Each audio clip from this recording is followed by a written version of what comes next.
সরকারের বেশি বিরোধ করিয়া সংখ্যালঘু মানুষের কোনো দাবি আদায় করতে পারতো না। এই কথাটা মাথায় রাখা লাগবো। আবার ডিরেক্ট আমরা যাওয়াও সম্ভব নয়। বিজেপি আইডিওলজিক্যালি বিজেপির পলিসির লগে ডাইরেক্ট আমরা যেতে পারতাম না। পারবই কোনো রাস্তা একটা বার করা লাগবো, যে রাস্তায় আপনার আমার কামও হইতো, সমাজের প্রোটেকশনও হইতো, আর ডেভেলপমেন্টও হইতো। এই মধ্যম রাস্তা একটা আমরা সব বুজুর্গ কলরে নিয়ে আলোচনা করি আমরা বার করবো, সেই রাস্তায় যাইতে হইব।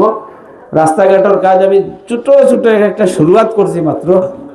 সুযোগ পাই যদি আবার সময় পাই, সুযোগ পাই, আগামীতে আবার সুযোগ দিন, তাইলে আমরা এইগুলা রাস্তার কাজও করবো, সব করবো। আর আমার পুরানা সমষ্টিতে দেখবা বড় বড় রাস্তার সব কাজ সুন্দরভাবে করিয়া শেষ হয়েছে। খামের অত বেশি কেন, মেজর কাজ যেগুলো বড় কাজ সবটা করিয়া দিয়েছি। বহুত বড় বড় কাজ এখন হয়েছে। ডিসি অফিস এখন সোনাইকে শিলচর বাইপাসে, সার্কিট হাউস শিলচর বাইপাসে, নেরগ্রাম বাগপুর থেকে বড় ব্রিজ, শিলঘাটে আরেকটা ব্রিজ এমএলএ হওয়ার পরে দিছি, কাজ চলে। বড় বড় কাজ সব হয়েছে, ছোটো কাজও করবো। এই কথা কইয়া কাজ করিয়া এখানে আলিম সমাজের আমি কইয়া আমার লাগে দোয়া করবা, আমরা রাতে বইয়ের লাগি দোয়া করবা, যারা আমার সঙ্গী সাথী সবের লাগি দোয়া করবা। খাস করি আমার এই বোন, ছোট বোন, এই অঞ্চলের পঞ্চায়েত, তাইর উপরে আশীর্বাদ রাখবা, দোয়া রাখবা।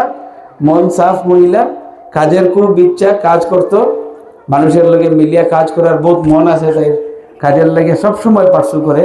আর লাগে আশীর্বাদ রাখবা। সব মেম্বার হল, আমার বাকি মেম্বার ভাই হল যারা আছে, সবের লাগে আপনারা সহযোগিতা করবা। কাজ করার সমস্যা থাকলে কইবা, নিশ্চয় তারা পঞ্চায়েত বডি আপনারা দেখবো। এই